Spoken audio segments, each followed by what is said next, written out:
Hazırsın.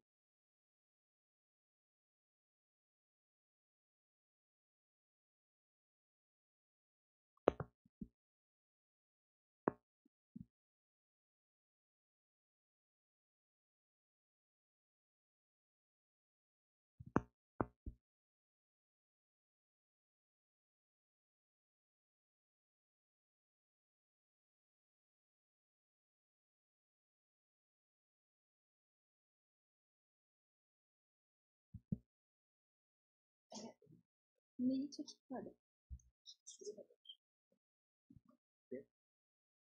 Buket. Başlayalım mı? Ne yapalım? Shall we get started?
Açık mı?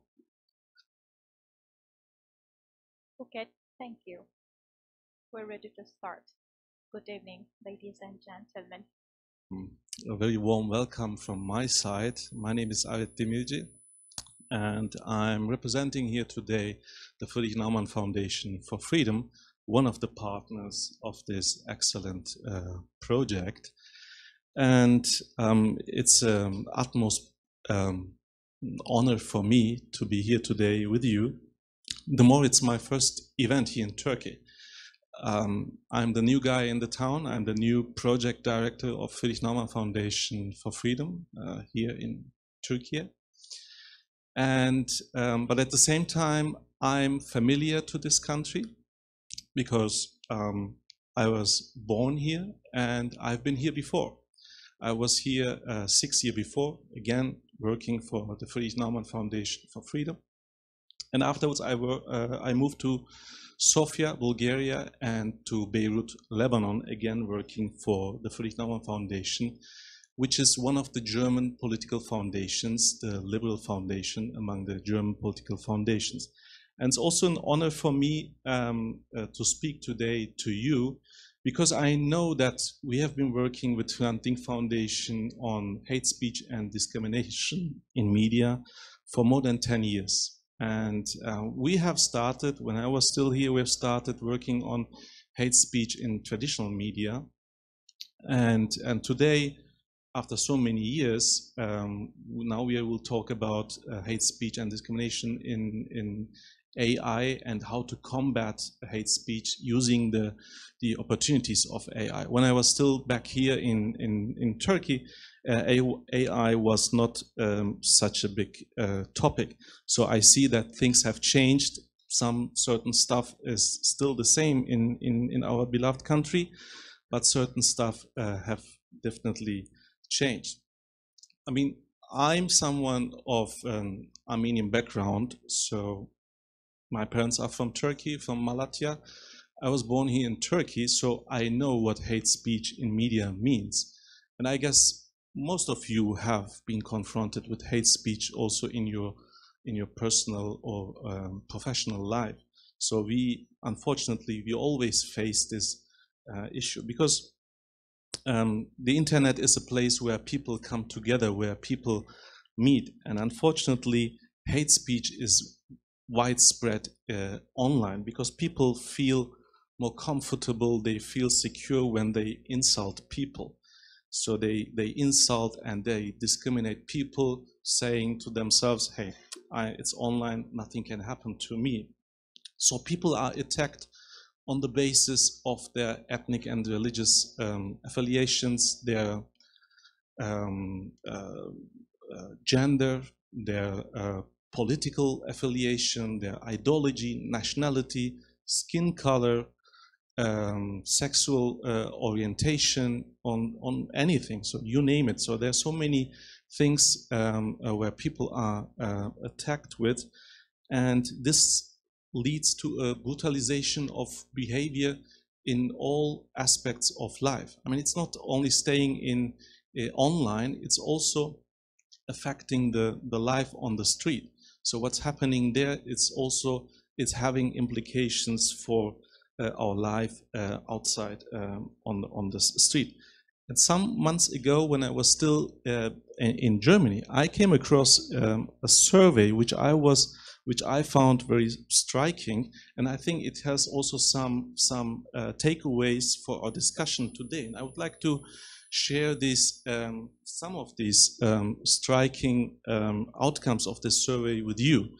So it was a survey done on perception, concern, and consequences of hate speech online, and it was done among 3,000 internet users in Germany, 16 years old and above. So almost 50% of the people have been already insulted online. Imagine, half of the people. 25% have been confronted with physical, and 13% with sexualized violence. Particularly frequently affected, as I said before, are people with a migration background, young women, or people with a homosexual or bisexual orientation. So especially these people are attacked online.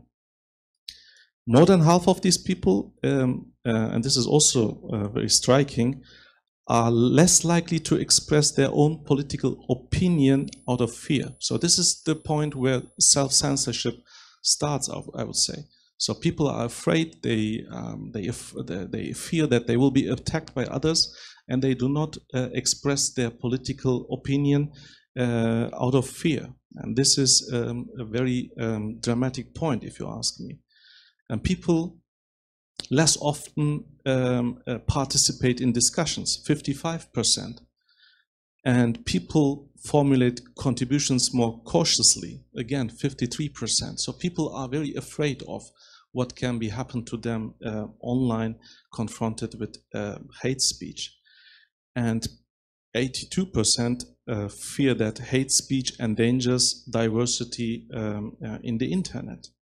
And more than 3/4 are concerned that hate online will also increase violence in everyday life. So this survey shows that something has to be done against hate speech and discrimination online.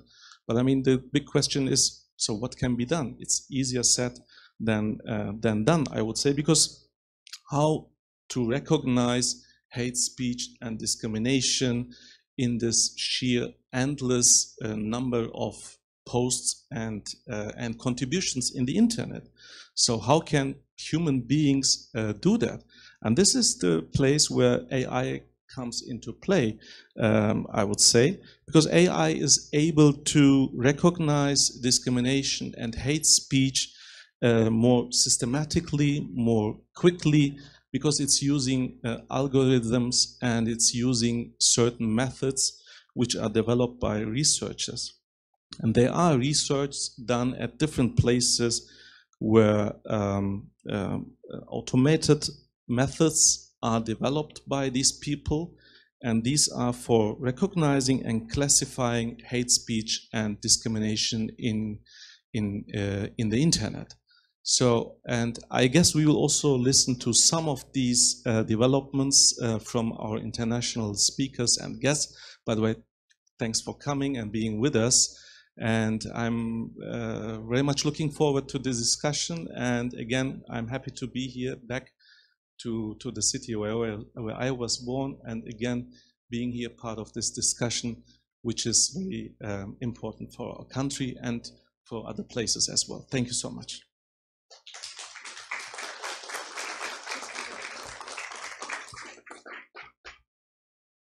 Teşekkür ederiz. Thank you, ladies and gentlemen. Good evening. Participants, welcome to this panel on alternative approaches to combat hate speech and discrimination. My name is Sarper Durmuş. I'm a lecturer at Faculty of Communication at Istanbul Bilgi University, where I teach courses on media and journalism.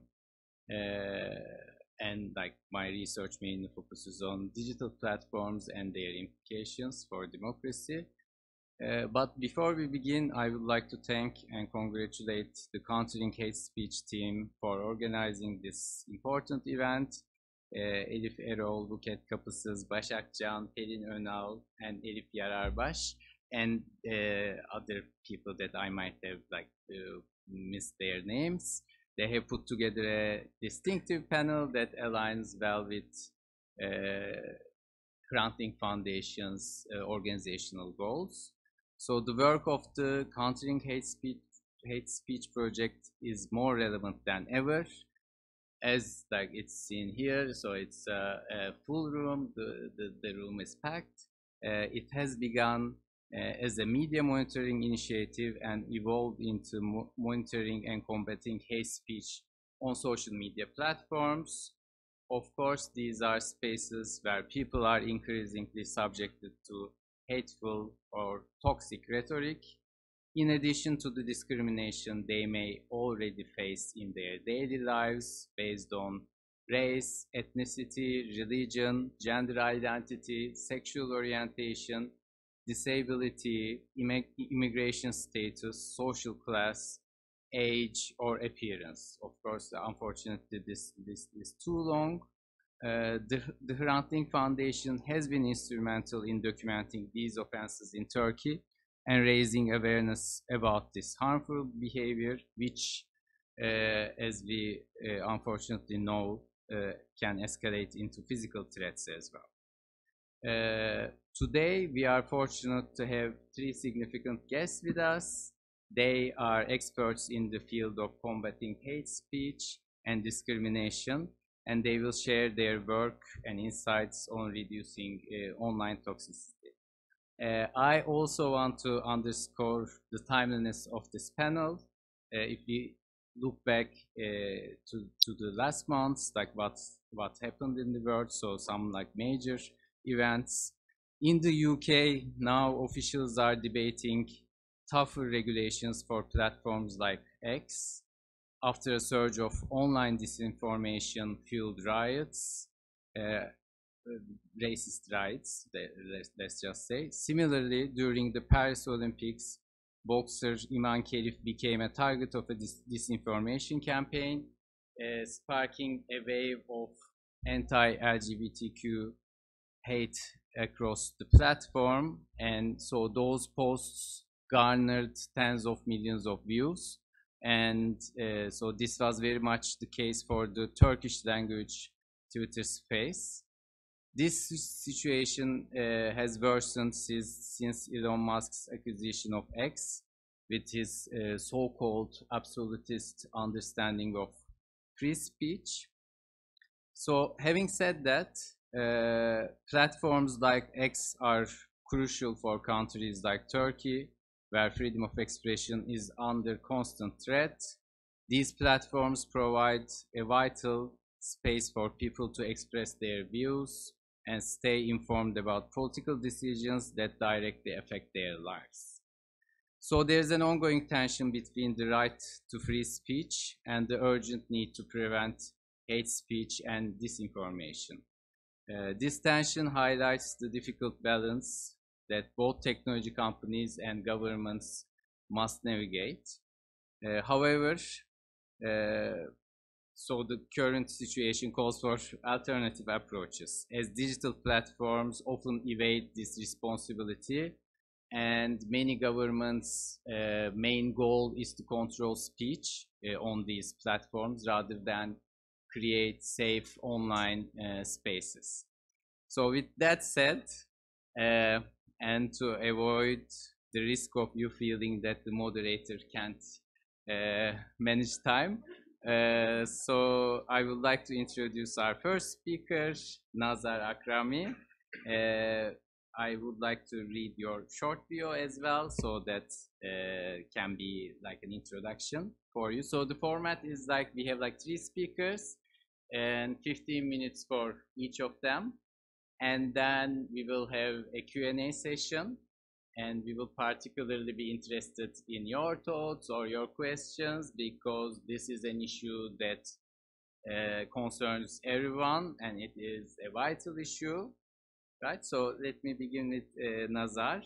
Nazar Akrami is a professor of psychology at Uppsala University, specializing in personality and social psychology. His research interests encompass attitudes, stereotyping, prejudice, personality niche-building processes, personality assessment, extremism, and radicalization. Professor Akrami has contributed to multidisciplinary projects that integrate psychology with cutting-edge technology. These speech and toxic language, predicting suicide risk, and conducting digital risk assessment. Professor Akrami has authored over 70 publications, with his research frequently featured in leading journals in psychology and personality science.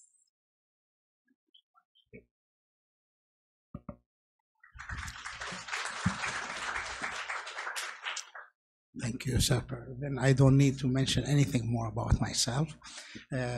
Thanks a lot for having me here. I really like what you do here, this foundation, and I also like to be in Istanbul, which makes it a fantastic combination. So it can't be better.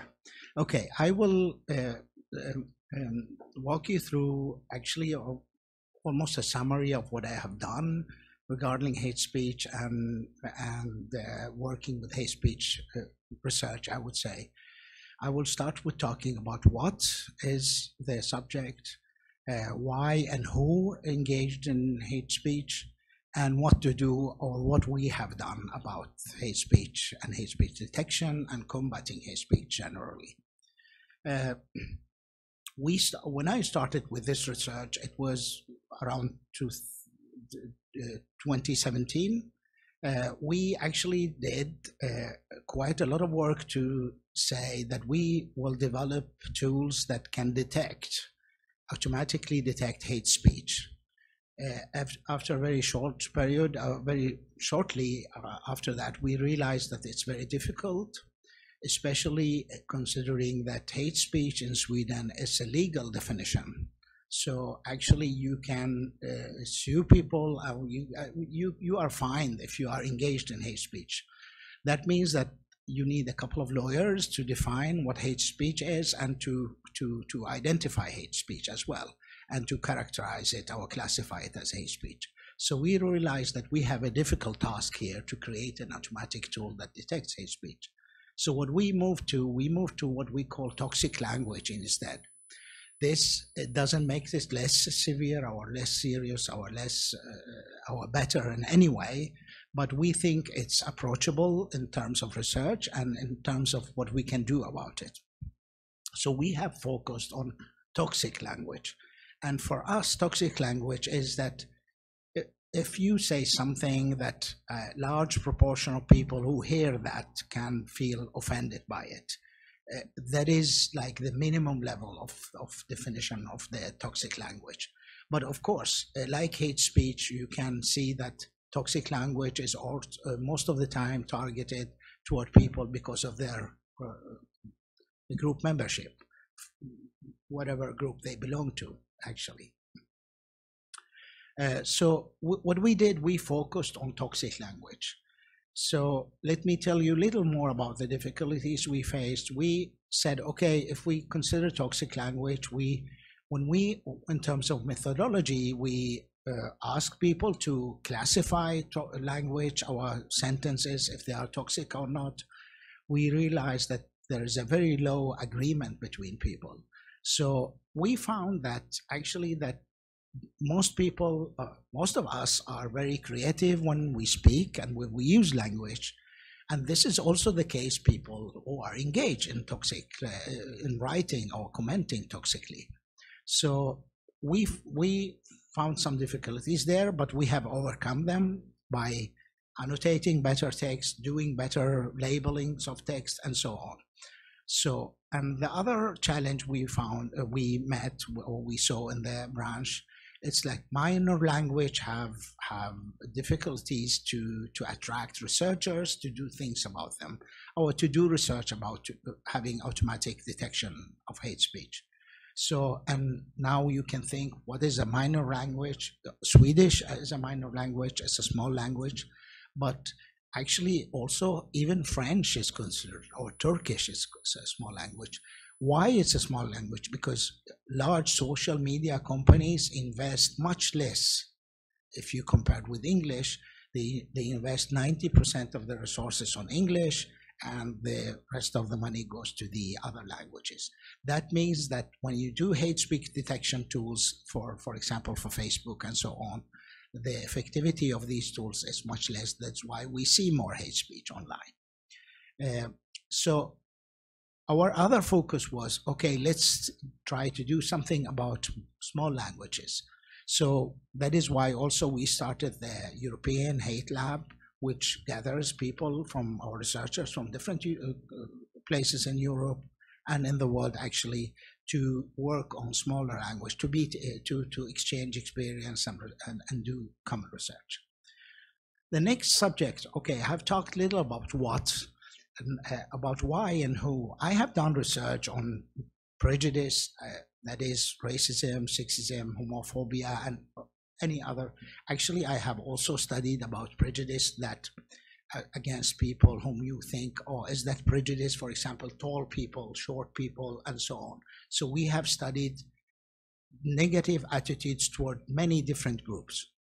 I have done that research since year 2000, and in the entire body of that research and research from colleagues, we can see that there is a common component in that research.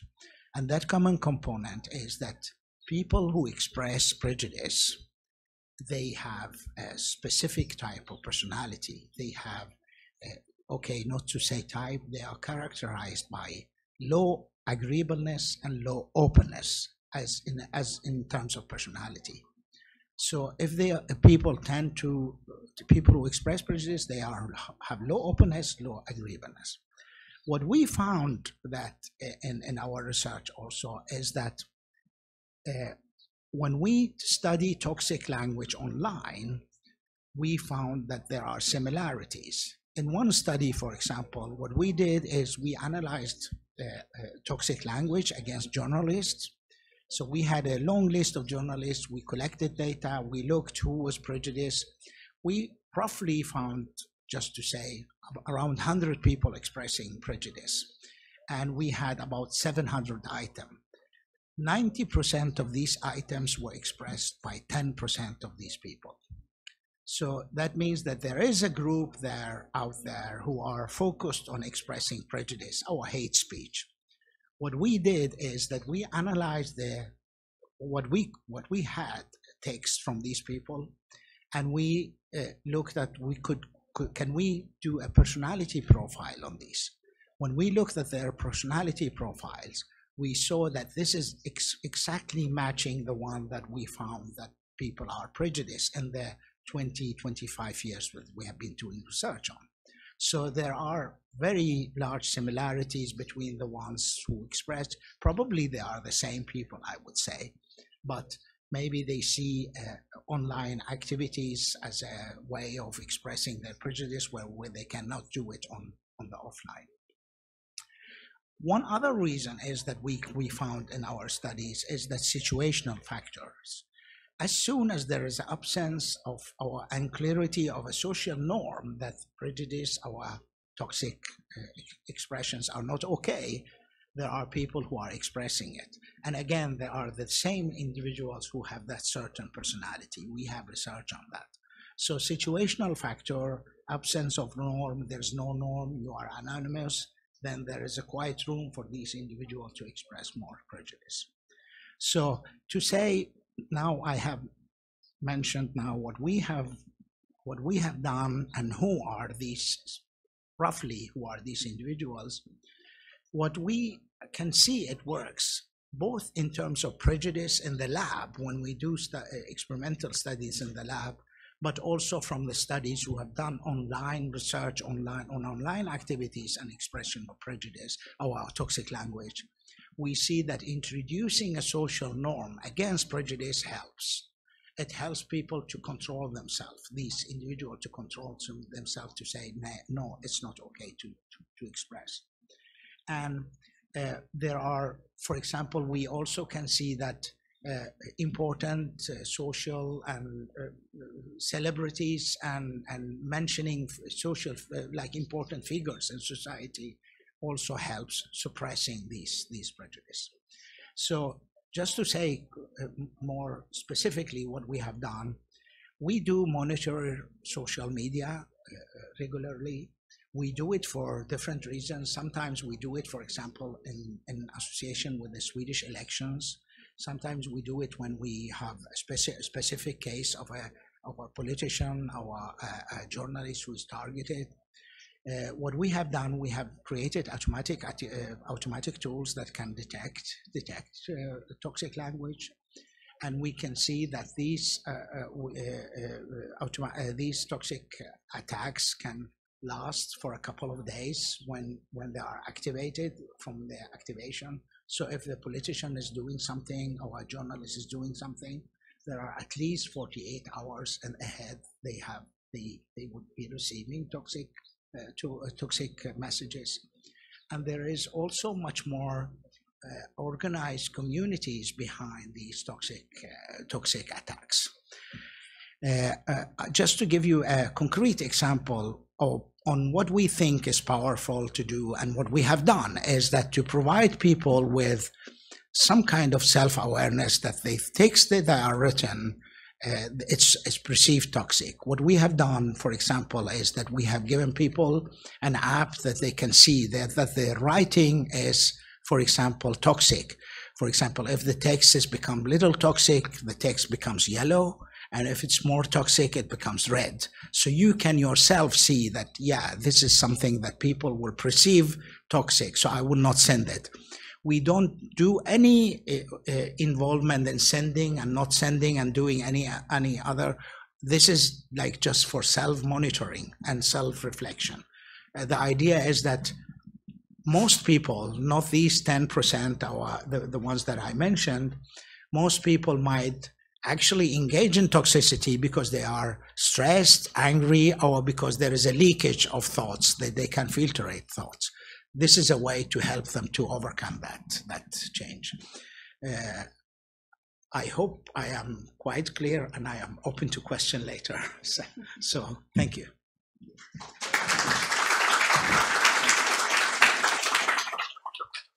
Right, thank you, Nazar. Now we have Morgane Bonvallat. She is joining us even though she had a recent accident, so extra thanks to her. And let me read her short bio as well. Morgane Bonvallat is a project manager at the Public Discourse Foundation. She was in charge of the development of the Stop Hate Speech project at Alliance F. It is an umbrella organization of women associations in Switzerland from 2019 to 2023, where she specialized in online hate and discrimination issues. The project continues to develop under her leadership, now as part of the Public Discourse Foundation and in collaboration with ETH Zurich, to encourage a wide audience to respond to the phenomenon through counter-speech and support affected groups. She is also active in Tech Against Violence. There she works on the #WithYou platform, which provides easy to access tools and information on the various forms of domestic violence and puts those affected in touch with help services. In general, her work focuses on developing digital solutions and raising awareness on violence, and is based on collaboration with partners in the field.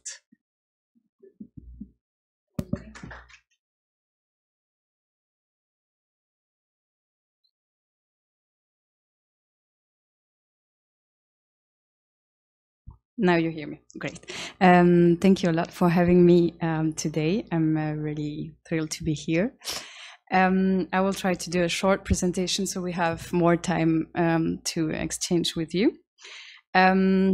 Yeah, so I'm here to present the Public Discourse Foundation. Yeah, you see it. It's a foundation in Switzerland. Our goal is to study and improve online discourse. So we develop a different science-based strategy. As you heard, we're working with ETH Zurich. It's the Polytechnic University in Zurich. And the idea is really to have science-based strategy so that we can once reduce toxic speech and also improve participation. The idea, our goal is that as many people as possible feel safe and free to participate.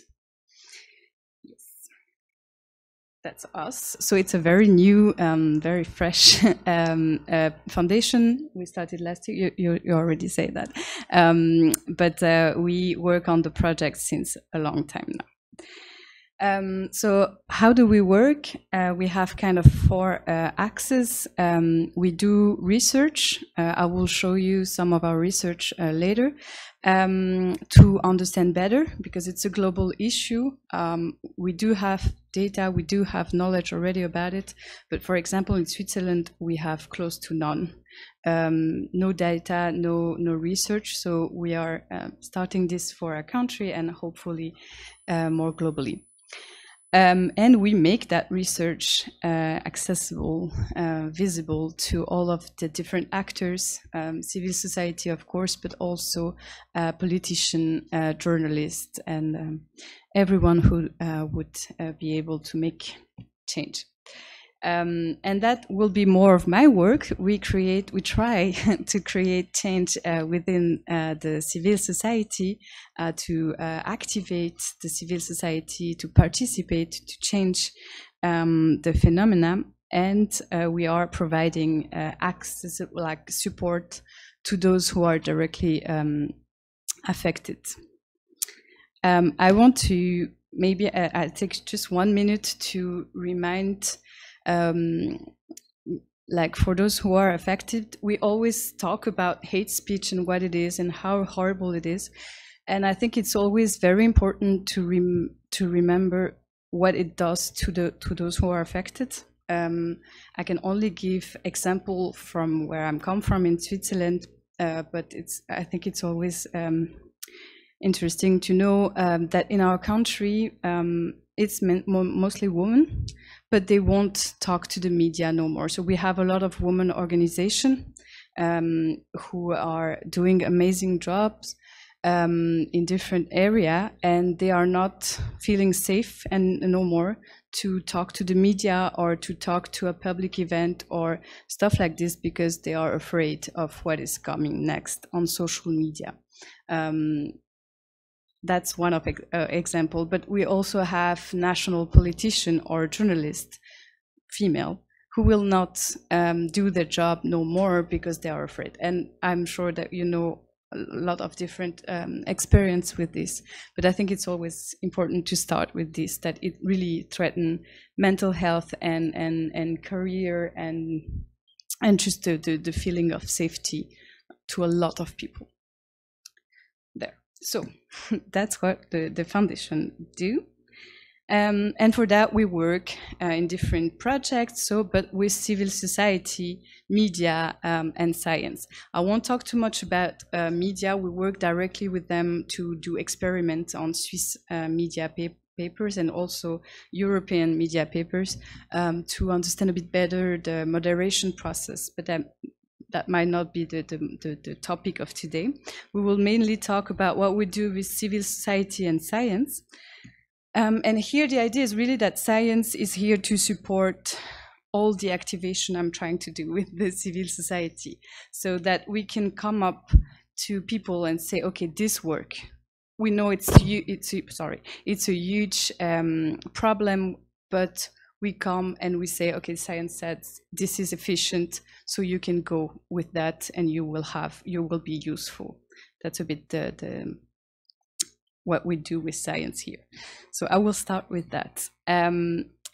In 21, we also did an algorithm that is able to spot hate speech on Swiss media papers and also Twitter at the time.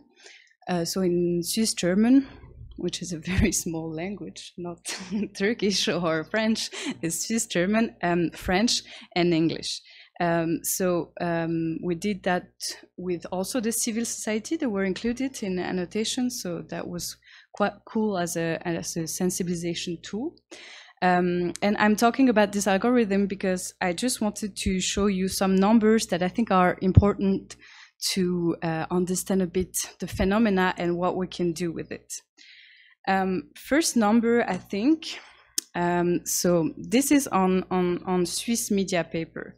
So just to let you know, Switzerland is so small that you have twice the number of inhabitants in Istanbul that we have in the entire Switzerland. So very small country. And this is a few media that we take just to show you that even in a very, very small country, moderation on their platform, so moderation on their commentary fields, right, on each media is a huge effort.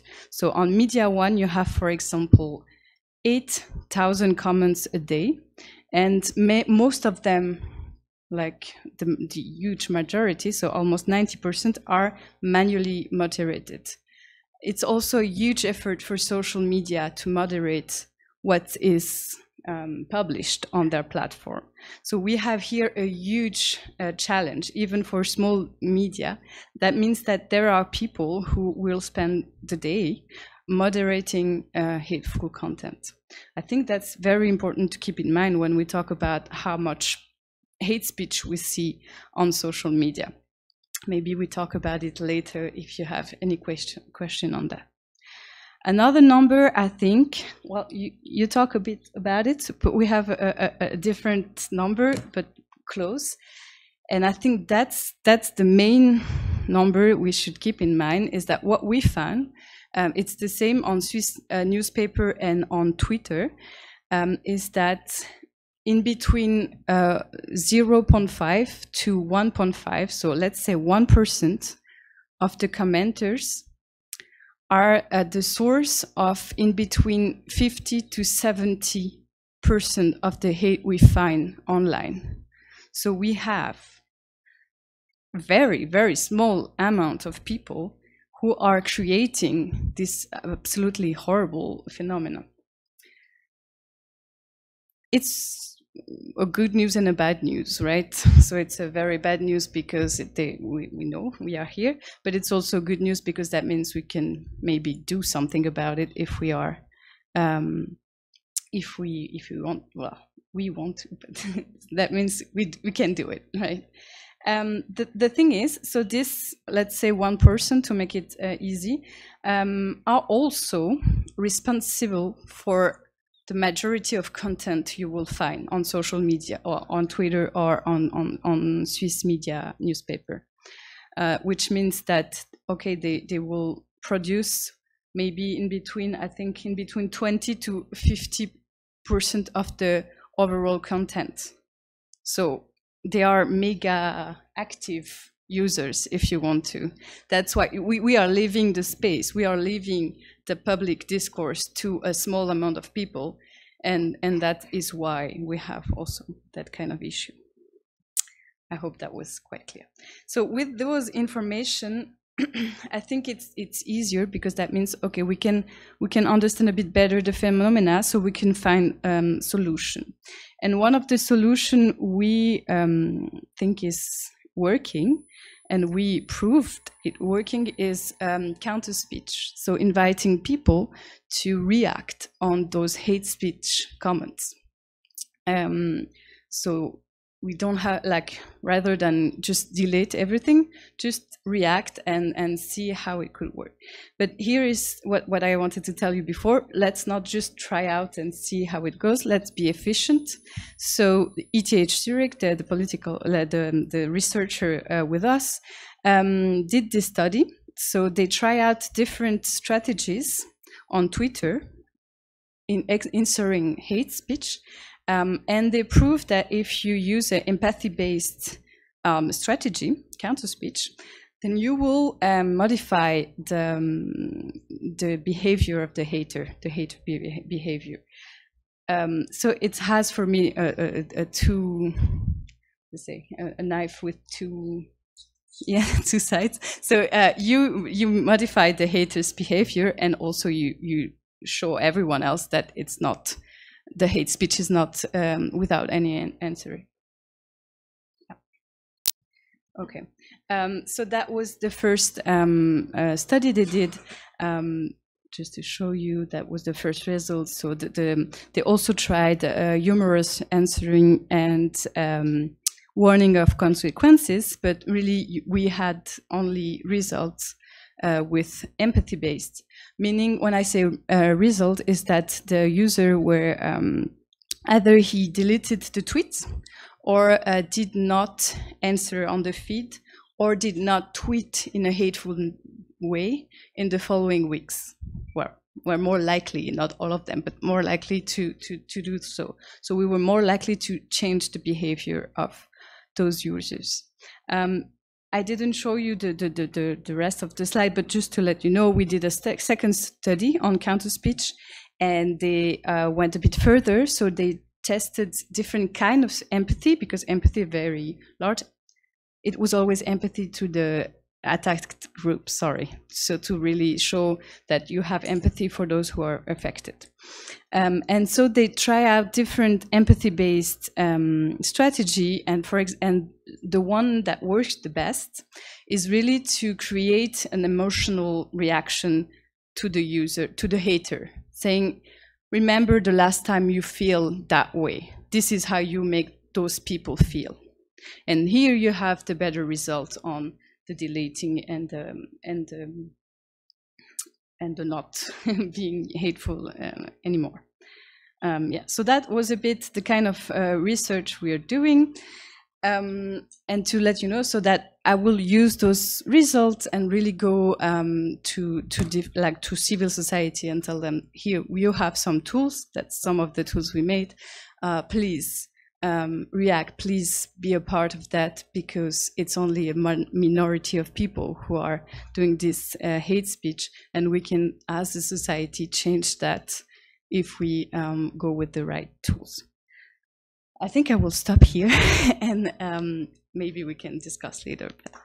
Thank you.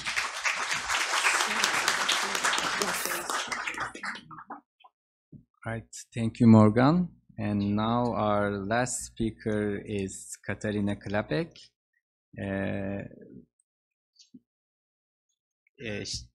Katharina Klappheck is the head of the Feminist Digital Policy Division at the Gunda Werner Institute of the Heinrich Böll Foundation, and works particularly on queerness, cybersecurity, and artificial intelligence.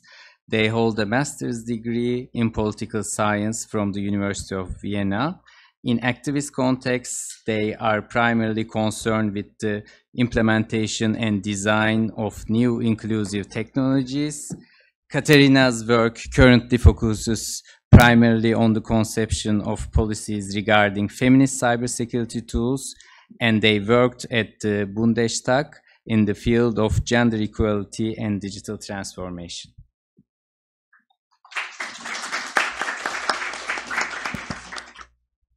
Yeah, and actually PowerPoint is still a new thing for me. So thanks to Phuket for helping me out. Oh yeah, here we go. Thank you so much. Yeah, I'm Katharina, and thank you for this wonderful introduction. And I'm also the co-lead of the Heinrich Böll Foundation's brand new digital policy cluster, which is a research group within my foundation who works globally on questions on digital policy. This being said, the Heinrich Böll Foundation is, as well as the Friedrich Naumann Foundation, sorry, German, related to a party in Germany, and in this case, the Green Party. And I'm coming from a policy perspective, actually, and I know people love to stick with numbers, so I hope my presentation is still as thrilling as my wonderful partners here on stage. In the Heinrich Böll Foundation, we follow up with a multi-level approach to hate speech, but better to say to cybersecurity. We are looking for capacity building, infrastructure, and lobbying. And if you're talking about solution, I think the best part for starting is to say, hey, you know what? My solution is to frame the problem different ways.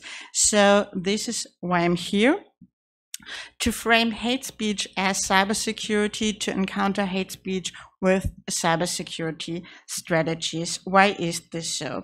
The problem in Germany with hate speech is often, till now, that hate speech is visioned as something which has happened in a singular case or in a singular crime. And it's also handled by this, either it goes to the police where you can report it, or nothing will happen, which is a problem when we look at the democratic threatening potential of hate speech.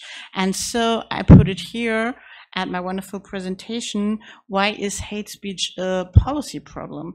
And as you see of the Council of Europe, we have this idea that hate speech is something which targeting marginalized groups, even if it appears to be a single case.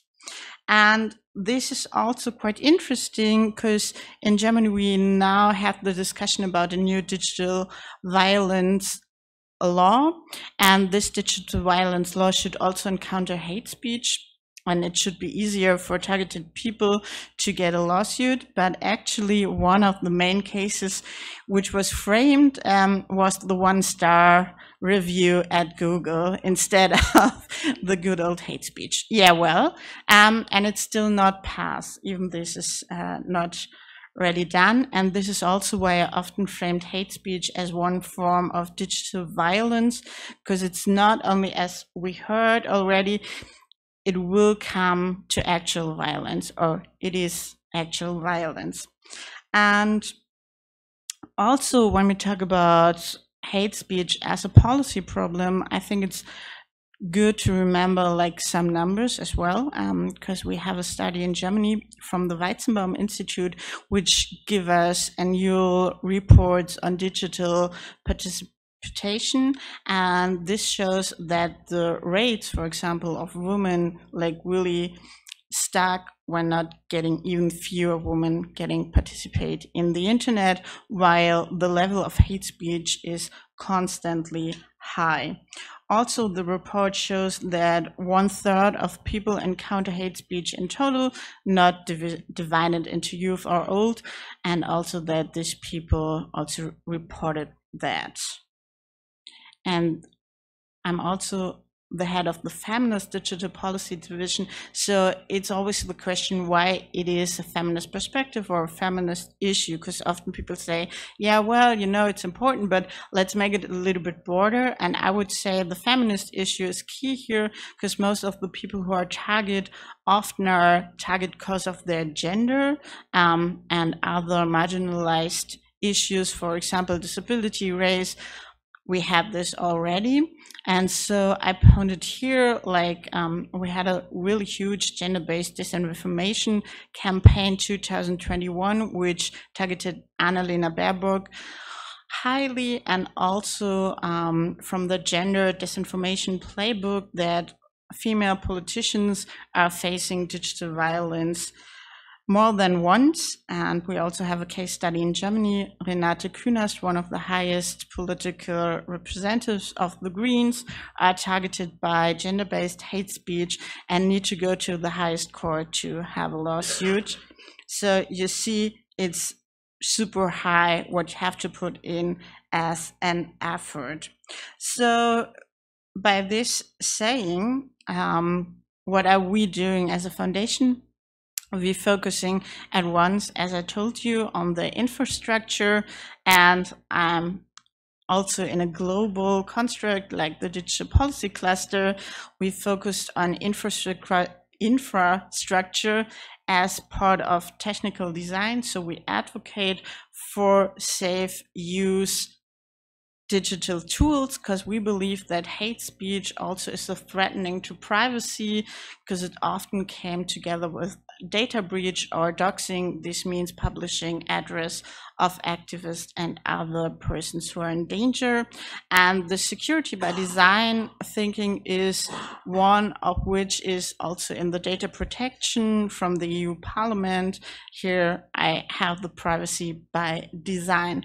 And I can tell you this, and it's super nice, but of course I have a case studies. It's called Vendettas, and it's one partner organization of our foundation in Brazil. They hosted up their own server, which is private, so it's also a safe space in the internet for sensitive topics to don't get targeted by hate speech. And they set up this server, having some office application there to work in privacy and to don't be disrupted or be a target of hate speech or digital violence. And the other point is I'm advertising a lot for something against hate speech, namely feminist cybersecurity and a German policy perspective, because in Germany we need another structure. I mentioned here, like, I think 4 or 5 different cybersecurity agencies who are dealing with hate speech. Like, we have the so-called BKA, which is the police. We have the BSI, which is our state agency for information security. And we also have the BND, which is our security agency, and the military. And all of them are linked to the case of hate speech. But it will getting really troubling when it comes to gender-based hate speech. We saw it in the election 2021. Therefore, the gender-based disinformation, I told my colleagues before, was not really taken serious. It was more kind of, yeah, you're a woman, you're on the internet, so you have to like handle it somehow. But when actually it was clear that these people in the internet who blame Annalena Baerbock was not just your normal, I would say, old angry man in the internet, but some foreign vendor, then it totally flip. And we have the military, we also have the BND who are taking charge of this kind of problems. So we are really engaging for strategic line where all of these institutions get together to detect hate speech far more earlier than just like waiting for state vendors, for example. Because as you saw, hate speech really targeted, for example, marginalized groups, and it is a danger for democracy also within Germany. And we also advocate there for a very strategic way of getting a new method or a new state strategic, because we have like different papers on it. We have the international cybersecurity strategy, we have the Cyber Nation Germany strategy, we have the so-called Lagebild cybercrime, which is a police report on every cybercrime which is done in Germany, and we have the BKA Lagebild Geschlechtsbasierte Gewalt, which is the cyber report, not the report on gender-based violence. The problem here is that, for example, hate speech is not really targeting in all of this wonderful reports. It's neither in the Cyber Nation strategy or in the police report. So also we are missing some very important data. We always look at our wonderful colleagues and asking them to share their reports with us, and then saying, for example, in Sweden or in Switzerland, but we don't have none of this. This is why we are also arguing for the need of monitoring in Germany to have official data. And the other point is we need some money. I call this playbooks will not save us, because right now our cybersecurity strategy, especially in the field of gender-based problematics, are often left out because civil society, as I would say the main actor in the field of feminist issues, are often left out when it comes to cybersecurity. Our agencies approaching a triple down strategy for cybersecurity, which means that all the resources go to huge companies instead of the small one, because they are thinking, okay, it's triple down. Turns out it doesn't. So this is why cybersecurity, also in case of hate speech, is super expensive and often not well funded in Germany from a state side. So to support the wonderful work my colleagues did, for example, we have no real funding from the state. And this is like a huge problem because I mentioned it is extremely expensive, and therefore we also advocate for gender budgeting. And here's also something from the ETH Zurich, one of my favorite study. It also shows that civil society is in huge danger when it comes to every sort of cyber threatening, hate speech, data breach, DDoS attacks, etc., but is often not mentioned in the reports on cybersecurity national-wise, for example, from the states, but also company-wise when it comes to the private sector. And it's often framed differently, so not as cybersecurity, but for example, as hate speech. And then they told you, okay, you know what, hate speech is not our topic, we are doing cybersecurity. And this is why I'm saying, no, cybersecurity is super important. And now, very short and humorous, what are you doing? I thought it was a joke. Pilin told me it's not a joke. So I was saying we do a lot on hate speech and cybersecurity in this kind. We're doing education and providing knowledge. Here you have my brand new article on cybersecurity, feminist-wise. We have, for example, a podcast where we're gathering female and feminist actors to gain like a very low level information for broad audience, not only to the professionals or to, for example, journalists, but really like the normal you and me. And as I told you, we also try to imagine new technology which could be secure for the future, and also to empower, for example, women, in this case elderly women, to participate in building up new AI systems. And this is a workshop called Knitting Your Own AI, where we provide knowledge on bias and AI, and why AI often is built up on male expertise and not on, for example, female expertise. And we try to flip it down and to provide some different approach which seeks like knitting is the new AI. And now, this being said, and with my favorite topic, knitting, I want to close my talk and give back to you and to our wonderful moderator. Thank you so much.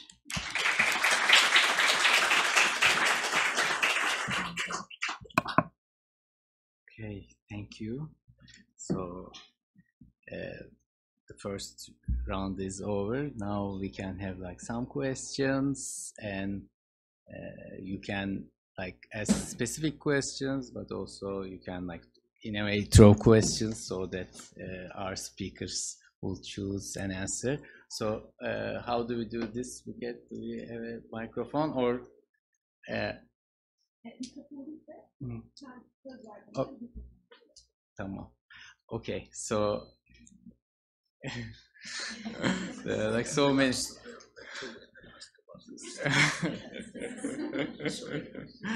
Okay, then. Yeah, please, you. I don't know if you are familiar with the political atmosphere of Turkey, but you all come from Sweden, Switzerland. I think your reality is much more different.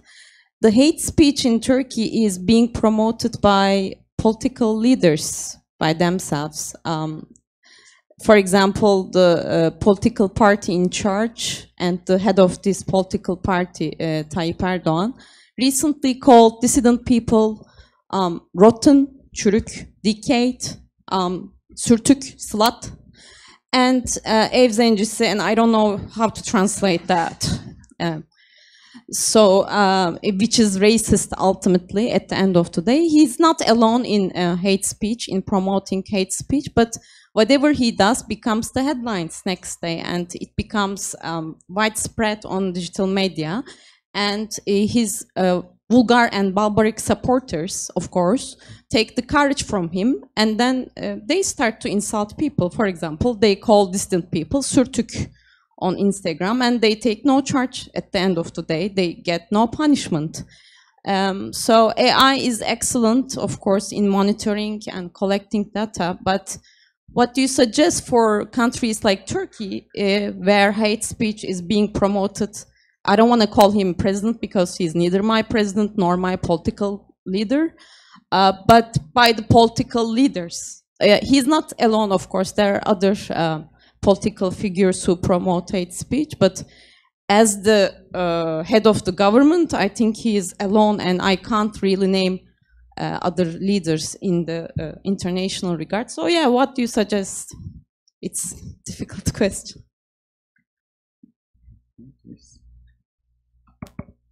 Okay. I read one of the reports from here, and I saw that there is there was quite percentage of hate speech in the regular media. I was actually first, I thought I misunderstood, so I went back to the methodology to see that I was right. And there are newspapers that actually some of them I know because I have read an English version of them sometimes, Milliyet or whatever. And I was quite shocked actually that it is the case. We don't have that in Sweden, but I promise you we have lots of hate speech almost everywhere else. But what I'm thinking about this, how to do in such a situation, I think normalization is one of the key issues. The other is awareness. When toxic language get normalized, I think everyone goes with the flow, unfortunately. I think we need to help ourselves and others to become aware that, you know what, this is toxic. Sometimes I think it's good to know that, and I think AI can contribute in that case to be, let's say, an independent partner, our person, our instance, our whatever you can call it, to say this is classified as a hate speech. I think it helps, and I think it helps if you, let's say, have some sort of monitoring where people can see what I'm saying is perceived as toxic by others. I think it might help the general atmosphere. I don't think it's the final solution to anything, because you still have the personality-driven, which I have seen in my research, hate speech, our interest in let's say expressing negativity toward others. That aspect is little hard to manipulate or do something about, but still I think awareness can help, and awareness can help both for the senders and the receivers, and people in general can say, yeah, this is hate speech somewhere, like, yeah.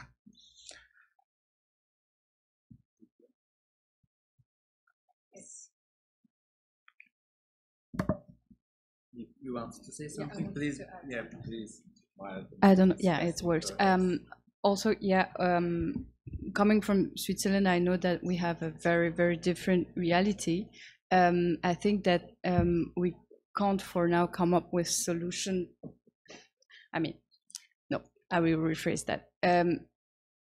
First of all, I hope that whatever we are developing as tools and strategies in our country and in the content that we have could help other situation with the different tools, because we can do it at that moment. And the other thing, I think that this kind of network that we are building, thanks to this wonderful invitation to be here with the different countries coming with local situation, but also local initiative. So we need local initiatives so that everything that we come up with are relevant in each region. But we need global network so that the solution we find here might help in this way here. And yes, that for now would be the only answer that will have that. Yes, we have network that are building, and so that hopefully solutions that are found here will help here too. I don't know, but that's the only answer I could give. Where's the mic? Over there, perhaps like before, like towards the ortalardaki. Evet, şöyle diyebilir misiniz? Oradan gelsin. Hi. I have several comments and then 2 questions. First of all, the thing that you were talking about, counter speech, I thought that's so naive, at least for Turkey. Like if you write something on the social media, like, you know, saying stop tweeting about that and like burden stuff, then you are going to be also the target of the hate speech. So no one is going to stop actually tweeting, I think, that kind of hate speech. Also, I was wondering, like you said, Swiss women were actually, they weren't willing to talk to the media just because they were becoming targets on the social media if they do. So can you just give some examples maybe? Because I was wondering, like, how are they actually being targeted on the social media, like, and why are they, they don't want to go on to the media? Mm-hmm. And this question goes to all of you. What do you think about the state intervention, or I can say state's role in combating hate speech? Because this is an issue. I mean, this is a big issue, obviously, in Turkey. Because what the government understands, like, from combating hate speech, not from the human rights activist perspective, but obviously from a very state perspective. So which puts everyone in trouble, leave aside to solve the problem. That's all. Thank you. We'll answer on the 2 first notes. So what I wanted to show you today was the result that we have. So the first study that we did, the study on counter speech was done on Twitter in English. I know by experience, also in Switzerland, which is not the same context. I'm not an expert on what is happening in here, but if you are targeted directly, so that was done on general hate speech comment. Okay, if you are targeted as a person and you go with empathy, like it's like I would say shitstorm, that would not work, right? And it doesn't work everywhere. It's the first results that we have. And also I think it means it's a beginning of something, but saying, okay, if we are organized, if we are a lot of people doing the same, counter speech, and we know we are changing our way of using social media, then maybe we can have more impact. But that means on a local level, how can I see with my community so that I have a different kind of impact? I don't have the answer yet. I know I have the answer for Geneva or for Switzerland, that, for example, small NGOs that are very targeted and that are very afraid, that receive that threat and stuff like this, they will in between them, for example, one is going to the media, to the national media, and will have a lot of visibility. So she will ask all of her family, friends, and co-workers to be online and to comment in a nice way, so that she feels protected when she goes to talk to the media. So that would be a very local solution that we see works. And for the example, I will. I'm not sure if I got it right, but for example, we have Afro-feminist organization in Switzerland that have been targeted so badly with hate speech, death threats, rape threats, everything, that they stopped what they were doing. You can't find their name anywhere in their website. Sometimes they do public release with no name, just like a statement, but they won't talk to anyone anymore. Yeah, that's one of the very practical, very real consequence that I wanted to bring up. And I will leave my colleague for the rest. Yeah, maybe. Yeah, thanks for like these important questions. Actually, the role of the state, I think it's very, how can I put it, special, and it depends, of course, from state to state. I would say that it is important to have like funding to get like a diverse range of actors who are combating hate speech, because I would say otherwise it is often censorship if the state per se decided what is legal, what is not legal in like cases. And on the other side, as you mentioned it, I think it could also stabilize a democracy if they have an independent civil society which engage in hate speech and which not rely on, for example, like the friend of the friend who encounter hate speech in the internet, but like who is funded, who is professional, who is paid for it, and for example, who have the support strategies in case of lawyers and also human rights like lawyers in this case. So I would say this is like one reason, and the other reason, this is one part, and the other part is to fund like open source infrastructure, to have secure communication, also in case if the state don't like what you have to tell and can get over you. This is why I mentioned privacy so badly, because I think it's important for people who do counter speech and who do encounter, for example, state-based violence or disinformation, and also to have like the opportunity to reach out, for example, to international press and international NGOs in a secure way. So this would be my plaidoyer to say the state should work on that.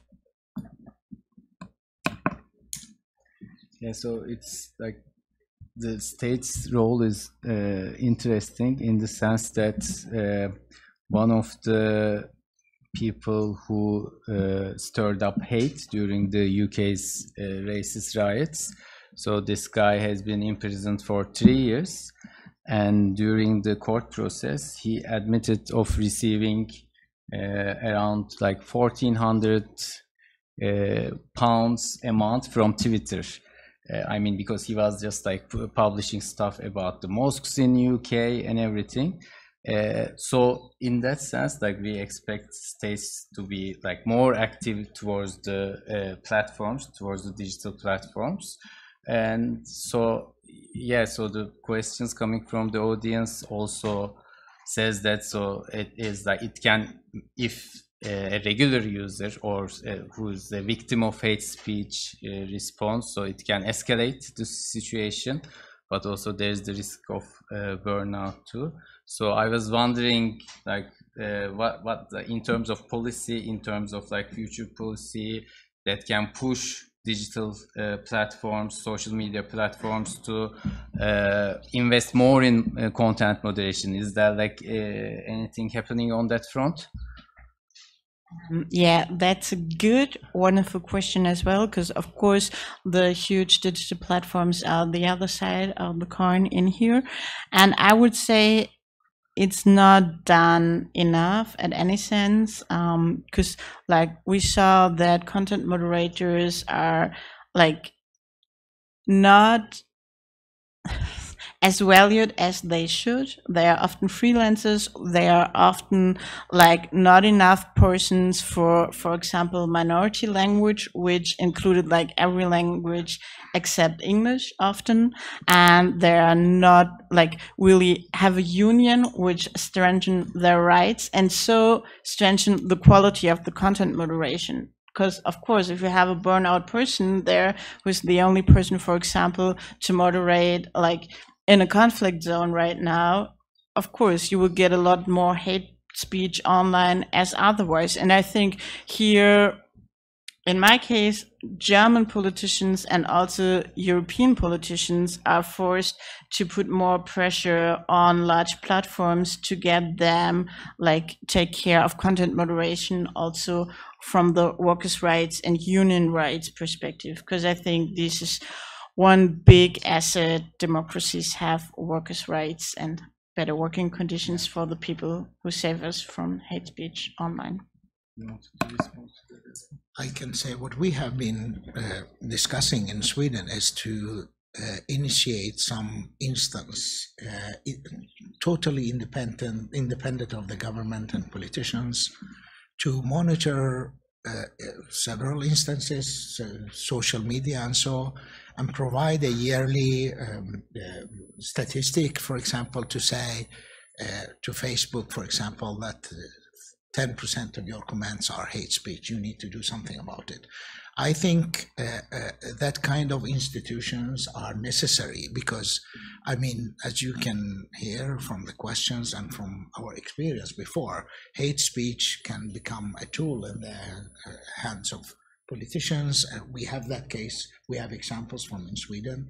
So I think independent monitoring organizations, for example, like this, who are founded independence of political movements, I think they are necessary to do so. That is what we are trying to do actually in Sweden, to make sure that there is some instance that can monitor social media, because then political parties can point at that, people in general can point at that. You can have it as a case for each social media company to invest more. They can do more. I mean, they can spend a couple of billions of the money they have still. So, okay, thank you. Okay. Can I ask a question? You already have the mic. I have the mic. I'm not going to get away. Thank you all for really interesting and insightful interventions. I have a couple of questions, but also comments. I'm a journalist. I've also been harassed online, and I've been doing work on safety of female journalists online for a couple of years. And based on some of the examples that you've shared, a couple of things come to mind. And one is accountability of platforms, because by doing the research that you're doing, you're also almost letting the platforms get away with so many gaps and missing mechanisms that should be in place, given the extent of harassment that takes place on these platforms, given the extent of hate speech that takes place on these platforms. And I really feel like when we have these conversations, and we've had many, many conversations around combating hate speech online, we actually miss the point of bringing someone from X, from Telegram, also another problematic platform, from Meta, to actually have them answer these very questions that you've been answering since the end of your interventions. Clearly, they don't have really good community guidelines. Clearly, they don't do enough to counter inauthentic accounts that are spread all over, especially on Facebook, when you have fake pages set up as profiles and whatnot. And of course, I think the questions that I had to you, they all range based on the research that you're doing. So in the order that you all spoke to Nazar, I have a question about this decision that you made. Sorry, can we have only one question? Only one question. Oh my God. Other people want to ask questions as well, and we don't have much time left. Okay, then I'll switch to Morgane, because I thought that was quite interesting. Morgane, in the research that you've done in that 0.5-1.5% of accounts that you've analyzed, how many of them you found out were bot accounts troll accounts and real accounts? Thank you. So there is two questions. The platforms question, I will start with this. In our point of view, I don't mention the platforms directly for multiple reasons. First is that we are trying to work in our very local Switzerland-based idea for now, that we want to help now, and it's a bit hard to have any, how would you say, to have to make them move in a way. So we try out for now to switch to escape the problem by finding other solution to make it livable. Also, a question that I keep in mind is, do we really want to give those few people, Musk, Ellen Zuckerberg, and the other ones, that much power? That if they are in charge of that, like who do we want to be in charge of what we can and we can't say online? Is our government? Is this those people? It's an open question. I don't have an answer. It's a really open question that I keep in mind. Is that they have such a power, and like that's a question I can't answer for now, but I keep in mind. For the, I do not have this answer. I'm sorry, I don't know how much. I can ask the team, the researcher team, and we'll find a way. I can give you my card after, and then find a way to answer your question.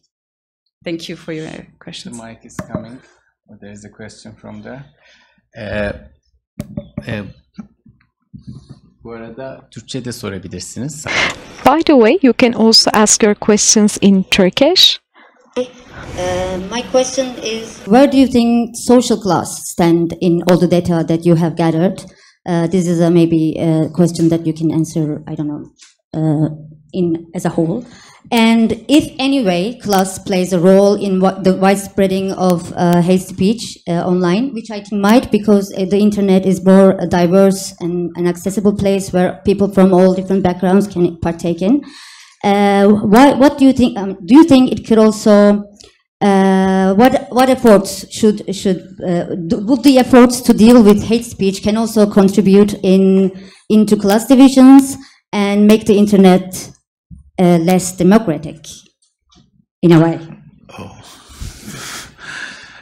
Very difficult question. I think I can answer part of it, because we have tried to map the individuals behind hate speech, especially those who are very active. Actually, we did a couple of studies of hate speech or toxic language against journalists, and we found very few people standing or doing all the majority of the posts. What we did, we tried to map by different indirect methods, because we don't know, they are anonymous, we don't have much information. So from their entire text of what we had access to, we wanted to see if they have what is their age, if they have families, and so on. So what we found out, it used to be a man. That is number one. Two, most of the ones that we saw active in the journalist study, they can't have a work, because they must be without work, because they were tweeting or writing in different platforms so many times. So we did actually daily activity monitoring of their tweets or their posts, and we could see they were very active, except for Saturday evening, which is a time where you go and drink in Sweden. So, and then all other times they were very active. So it doesn't tell about social class, and I would say it's a man between 25 to 30 years, probably without a job and very angry. I'm trying, but there are no direct. We have no access to real social class data. I mean, I measure social class by other means. So this is like indirect measures, just to tell you to, yeah. I love the class question actually, because like what I mentioned for the digital participation, we know that they are often white privileged male, so from upper class expressionally, and on the other hand, as I said, we tried to do a policy which included class as a matter. As I told you, public funding is one of our important points, which definitely complies to victims or target people of hate speech, because often it's very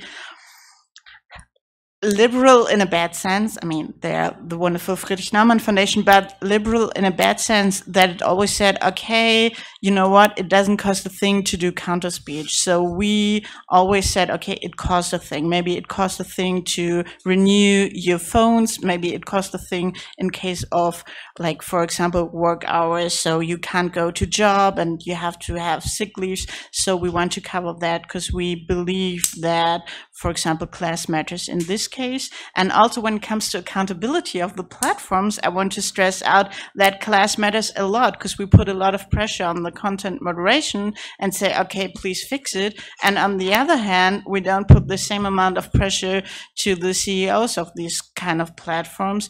And to stress this out as well, they have the capacities to do so, because we remember female nipples, which are heavily blocked, and which is like, it is a thing on Insta. Nobody shows their nipples because, you know, okay, I get blocked totally. But when it comes to hate speech, it's often like, you know, it's so much. We have so many people who combining it and so few who help us. Yeah, this is not even a gender, but also a class matter. Thank you so much for asking this. Pass the mic.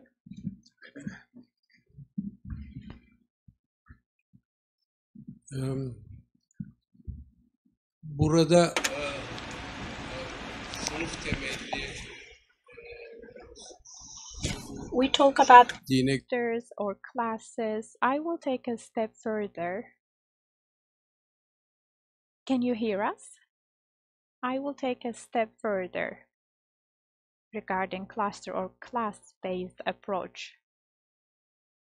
A dystopia based on Orwell's ideas. So it has always been considered as a dystopia, but Huxley type of dystopia is different. Pressure, not by means of violence, but by means of information, diversified information. A dystopia which is bombarded by diversified information reflects today's reality much better in that sense. Switzerland, Sweden, Germany, and Turkey realities do not contradict so much. I think they're similar. In Turkey and in your countries, we suffer from the rise of extreme right. It's not happening only in Turkey, it's elsewhere. In Turkey, the government is toward the right extreme of the political spectrum. How about in your research? How does it relate to political identity? Political identity and its relationship with hate speech. What is your take on that?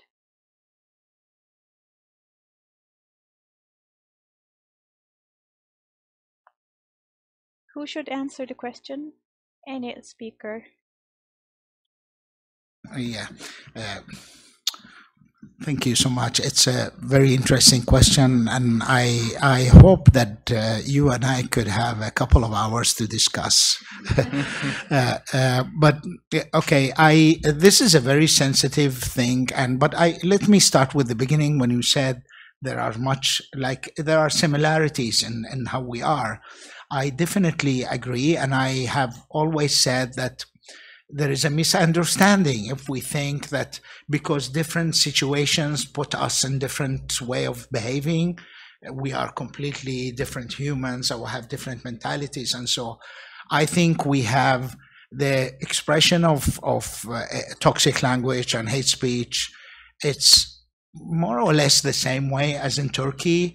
We have a little bit different ways of spelling stuff and doing stuff, but I think it comes out in the same way. And I also see that as, even when it comes to class, social class, that we sometimes say, yeah, it's a guy without job and from working class or whatever. I think the people from other classes, social classes, are also prejudiced. They express hate and so on.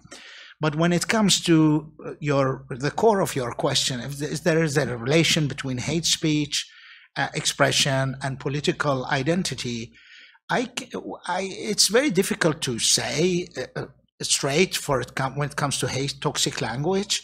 But I can say like this: we find much more toxic language on right-wing places. This is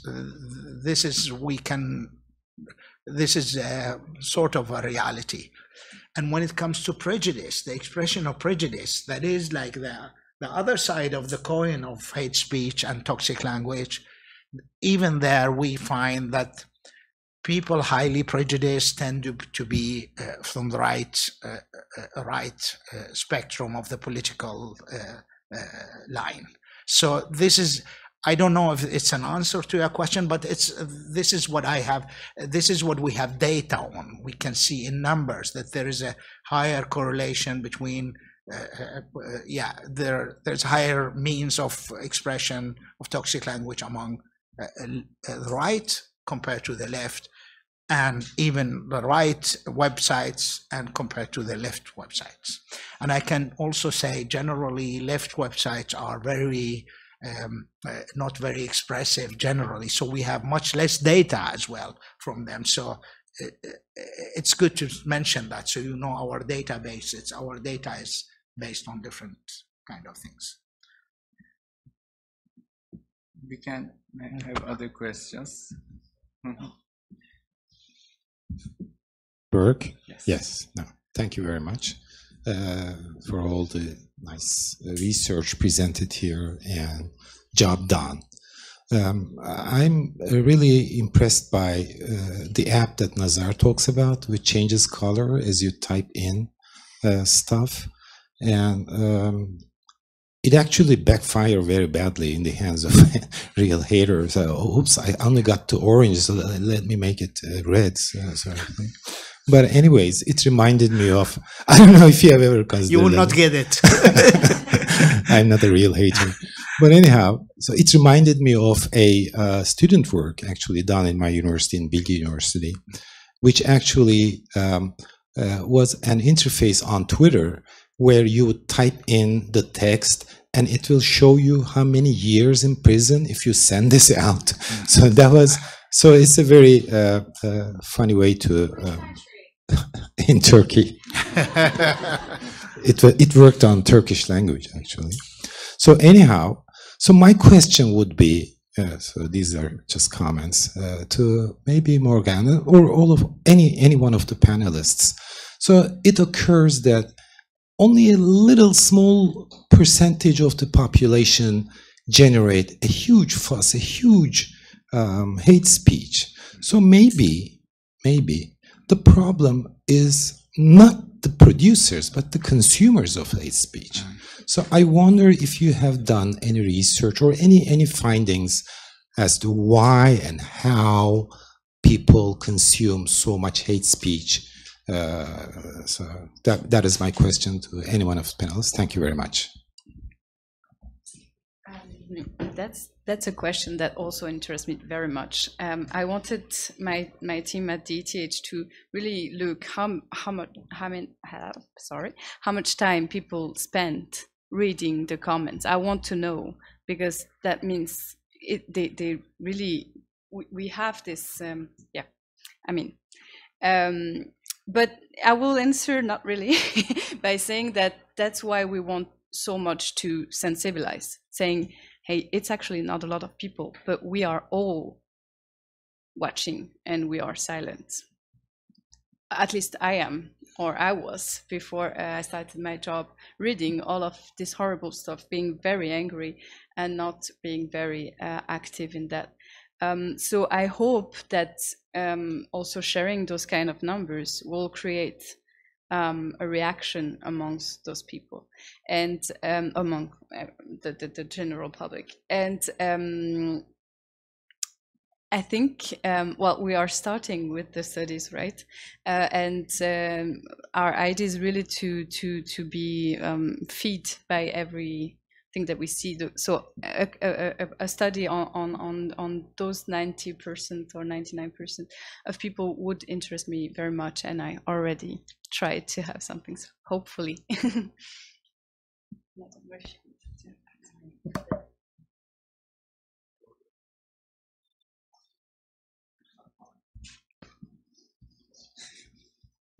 Çok teşekkür ederim sunumlar. Thank you for the presentations. Regarding hate speech, this is about making some people the other.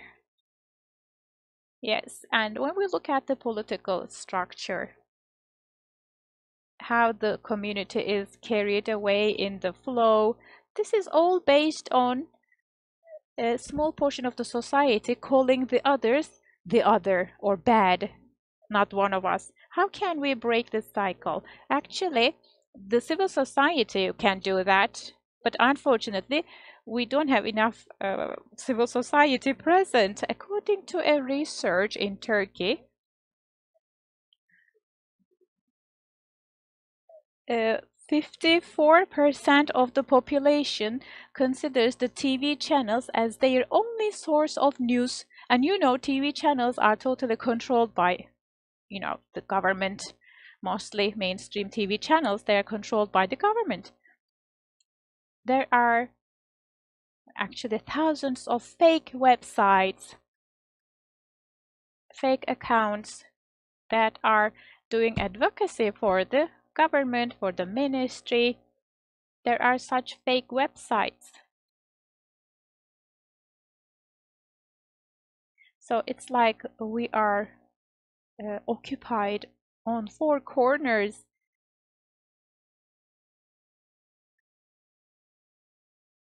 It's like we are ants, we're trying to beat the camels in a contest. How can we do that? It's all based on the efforts of the civil society. But unfortunately, civil society cannot take an economic step and they cannot take a political breath. What else can they do? What kind of a solution can you suggest for the civil society in our country, given our specific circumstances?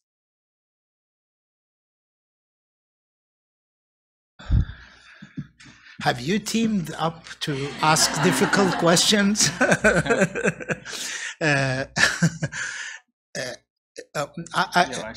I have the...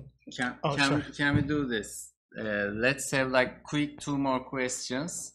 And then perhaps like you can answer those.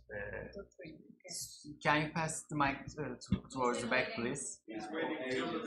Yeah, like so many questions are there. Yeah. So if you, then please ask it very shortly. Okay, this is the very place that I learned the very mechanism of hate speech. But unfortunately, there's a very class thing. For example, when I say something in an academic way, I can label it like freedom of speech and everybody should stop. But let's say as an uneducated guy and just know the slurs that I have in my mind and I say it to a girl or a woman, then I was labeled or I would be labeled as hate speecher.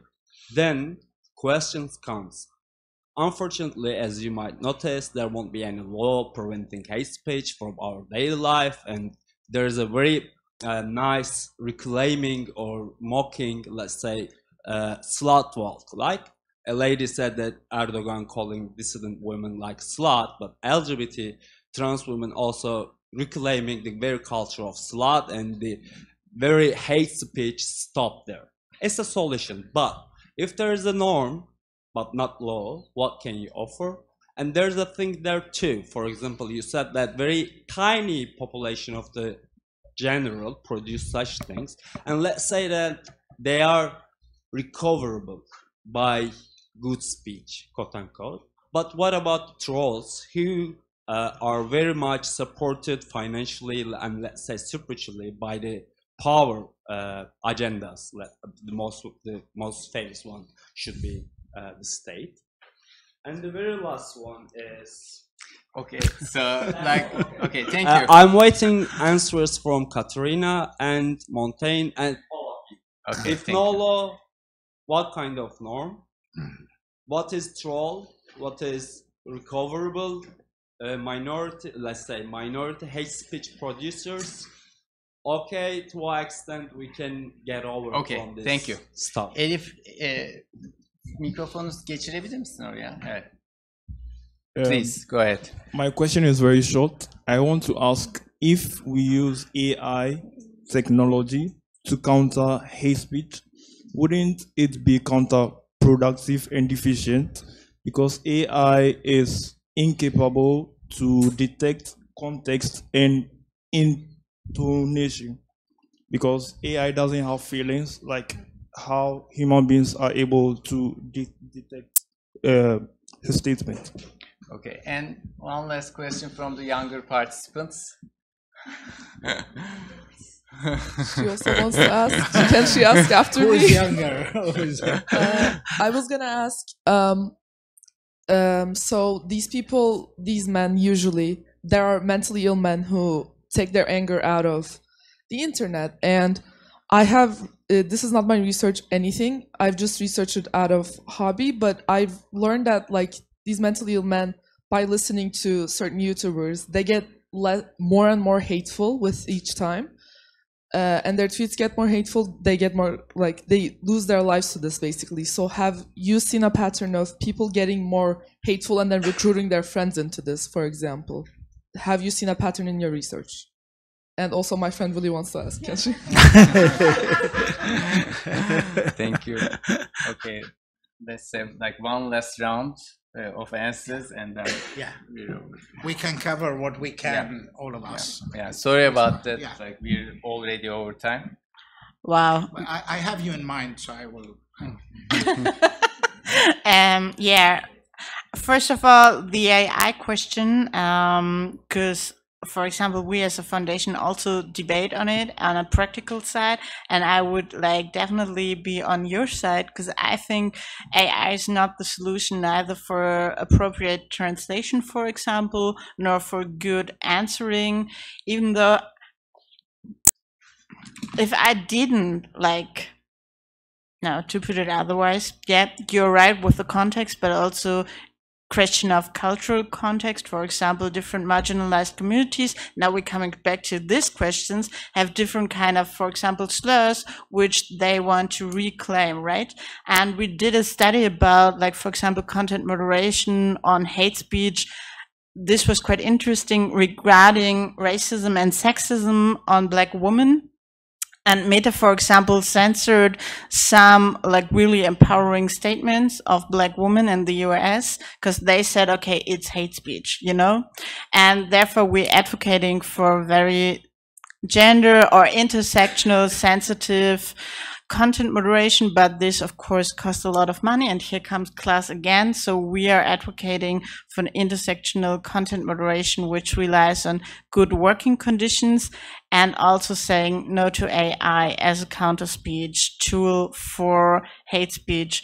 Because also, and this is just one side topic of my research, AI is truly biased in every sense, and so this bias won't repeat itself without controlizing anyway. And also it gives data like to a corporation, which is also, I would say, very tricky regarding, for example, we are a public funded foundation which gives private data to, yeah, like a company, which is also data protection wise not the best solution. So this was my last remark. Okay, I happen to be more optimistic when it comes to AI, and because I think AI is something we do, and we can test and we can control our models, and see how they work. And if they don't work well, when we evaluate them, then they end up in the garbage. So there is I don't see any problem. And I think I can give you one example. We were working on a toxic language model, and then we encountered that there are many of the comments are threats. And sometimes they were very creative, people were creative in expressing threat. For example, they mentioned the street name, said, do you spell Atatürk Street like this? And because I have been trying to spell it right 16 times, and I didn't succeed. That means that the person lives in Atatürk Street number 16. For example, this is the creativity of the people. I think we can, and someday, maybe not tomorrow, maybe not today, maybe not next week, but someday we can keep up with this kind of creativity, at least get very close to it and see if we can create models that can detect threat, hate speech, and so on. So I must say I'm more optimistic. On the other comment or question, when it comes to if hate speech is boosted by other hate speech and so on in some places, I would say yes, we can see I am just doing a study on how being on a site makes you actually express more hate speech or toxic language. And most of the time there are echo chambers, like there are 10, 20 people chatting with each other and actually trying to compete to do the best, most toxic or the best comment that they could in their view. So there is such a problem as well. And we can see it in our data, yes. And to your question, I can say what we can do is that for example, here, I cannot say whatever to any one of you, because there will be at least, like I would say, most of you will tell me, shut up, you don't say like this to someone. Because there is a social norm, because there is a norm that I cannot say whatever to anyone. I need to behave. Online, we don't have that. We are quiet, we don't say anything, we don't mention anything. The bar is too high for saying something. There is no special button that we can push, like the like button or the heart or whatever, or the clapping button, that we can say, this is a toxic, I perceive this at least as toxic. And if a number of people perceive it as toxic, then it must mean toxic, because they don't do it for fun, and so on. So we need to have some kind of norm similar to that norm here, that I cannot say whatever. Online, we need to have that norm. And if we have that norm, I think even our politicians will behave. They will think twice, because they think people are aware of what is hate speech, how it's defined, how it's expressed, and so on. So I think it helps in some way. Maybe I'm too optimistic, but let's try. Please. Thank you. Sorry, I was thinking about the norm question, because I forgot. I'm sorry, I forgot all the question. I tried to sum up with something about the norm. So in each country, you will have a legal norm on what is hate speech. For example, in Switzerland, sexism is not hate speech, so you can be sexist and not having any trouble in our country. And what we tried to do with our algorithm is that we ask the widest public possible to annotate for us comments. So we didn't say what was hate speech. We asked the civil society to help us create the algorithm. So it could be anyone, and it's on our very special language, so Swiss German and Swiss French. So we had all of the different kind of specific words, so that we had the broadest or widest definition of hate speech possible. That could be the only, that's what I wanted to add. So that helps to have a very local AI in that way.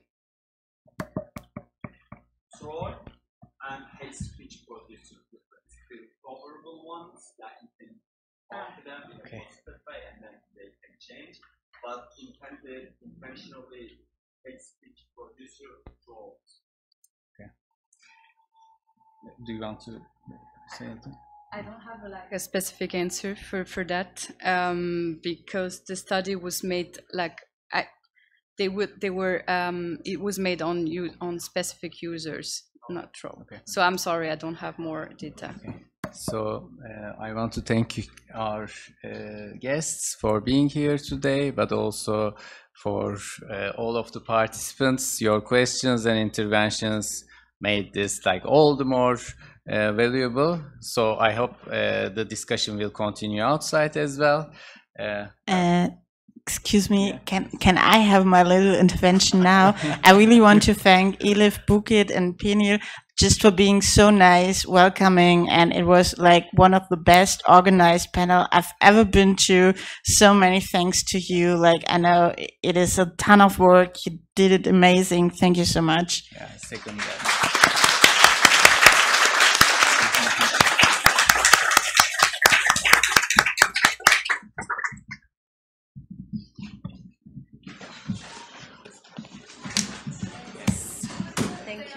Thank you.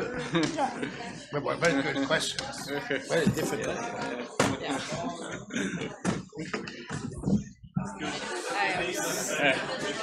It's very hot. No, but my impression is the question part was it was more giving, I would say.